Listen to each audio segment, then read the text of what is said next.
This is the new 11 inches iPad Pro and I have been using it for the past 2 weeks now.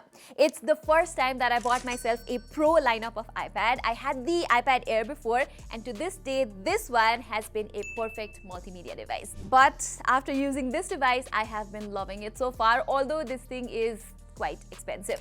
I had to pay exactly 1 lakh Indian rupees or some $1,000 for the base 256GB variant and an additional 30,000 for this keyboard, which felt like 1,000 needles stabbing into my heart. By the way, this combo is even more expensive than the latest M3 MacBook Air. And I did not get the new Apple Pencil Pro, otherwise the cost would have gone even higher. Since I'm not an artist, this cheaper Apple Pencil with USB-C does the job for me while taking notes and making simple art like this one. Okay, let me start my experience with the first thing I truly liked about this year's iPad Pro, which is its thickness. Apple made a big deal during the keynote event about how thin this thing is, measuring at just 5mm, but was it worth it? I would say yes. With such a thin and lightweight form factor, I can finally hold such a large device for longer hours even while gaming. I particularly enjoyed playing eFootball on such a big screen. Plus, even with this Magic keyboard, the iPad Pro does not feel very thick and it's comparable to the MacBook Air actually. This has been a nice combo for me whenever I have to take a device out for a meeting or when I am on an aeroplane. It's a pretty decent way to compute comfortably while flying. This keyboard also has as good of a typing experience as my MacBook with great travel distance. It now has all the shortcut keys on the top, and although the trackpad is not very big, it's super responsive and feels extremely smooth. Likewise, when I'm back at home at night and want to watch some videos, I can just take out this tablet like this and enjoy watching content. And this display here is easily the best I've used so far. It's better than any smartphone or tablet display in 2024. Apple calls it Tandem OLED and it's the most advanced and exclusive technology you can find on a device of this size. The Tandem OLED here uses 2 stacked OLED layers, letting each run on super low power. This allows for higher brightness without causing the screen to wear out faster due to high voltage. And Apple says it can not only get really bright, but you will also have a durable screen that lasts for years to come.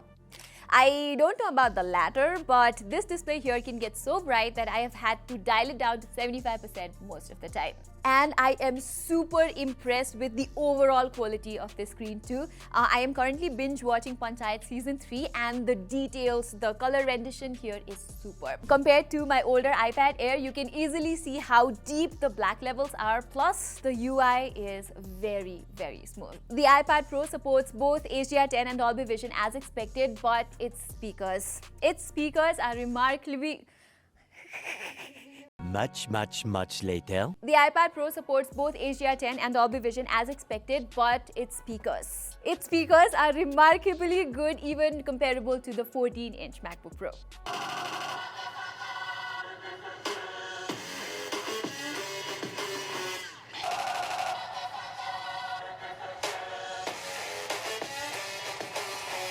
It delivers a loud, crisp sound with noticeable bass and a very wide soundstage, making the iPad Pro the ultimate device for watching YouTube and Netflix videos.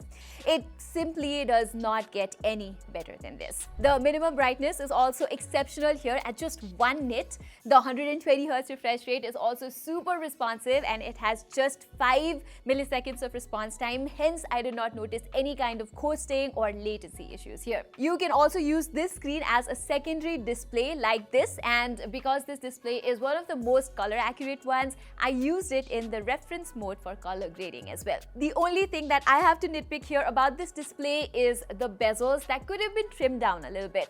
By the way, this bezel houses a Face ID and I like how it works in both orientations. Battery life on this year's iPad Pro is also great. With the OLED panel and an efficient processor, I was easily getting 10 hours of backup when I was not playing games. Apple also provides a 20-watt charger inside the box, which is cool, but it's quite slow to charge. So I feel like if they are giving a charger, maybe they could have given a 30 or a 35-watt brick at least, as they do with the MacBook Air. Now, for performance, we get the new 3nm-based M4 chip, and if you look at the Geekbench scores, it even outperforms my i9 4900K desktop PC CPU in single-core performance. It is a huge upgrade from the previous iPads, be it in CPU or GPU. I edited one of my friend's podcasts here using multicam on Final Cut Pro, and the timeline, as you can see, is smooth with no lags or stutters. And the render time was also pretty similar to my 14 inches M1 Pro. But despite its impressive hardware, the new iPad Pro is yet again held back by the limitation of the iPadOS. It's like having a supercar engine on an old Toyota chassis. So in its current state, for most users, it is still an overpowered device, primarily for media consumption, basic level of editing, and taking notes. And what I really don't understand about the iPadOS is that I simply cannot use Virtual Studio Code, Terminal, or Xcode here, and the Final Cut Pro app or the Photoshop has so many limited features as compared to one you get on MacBook. So for someone like a coder, graphic designer, or video editor, this year's iPad Pro is still not a reliable machine despite being so powerful. Hopefully, with the upcoming WWDC and iPadOS 18 update, Apple will make the iPad more useful. It would be fantastic if Apple could offer exclusive features in iPadOS specifically for iPad Pro models, like maybe allowing the installation of Mac Store apps that I just mentioned. I would also like to see a better file management system and also better split screens here. They could seriously take inspiration from OnePlus's Open Canvas feature.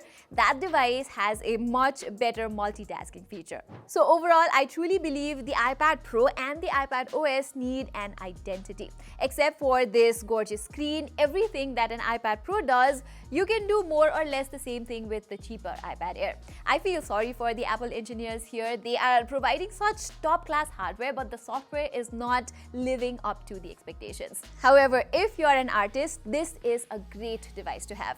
There are a lot of crazy good apps for your creative workflow, or if you're someone like me who travels a lot and wants a portable machine for multimedia, light editing, writing scripts, and taking Zoom meetings, from this wide-angle front camera, you will love this device. But that's a pretty small demographic of people. Since I fall in that demographic, I love it, and I got this over the iPad Air, whose display now feels quite inferior. So everybody, that was all for my full review of the all-new iPad Pro. I am currently testing the iPad Air as well, so let me know in the comments if you would like to see a review of this device. If you do, don't forget to subscribe to our channel and hit that bell icon. Saying this, I'm Pratima, and thank you so much for watching.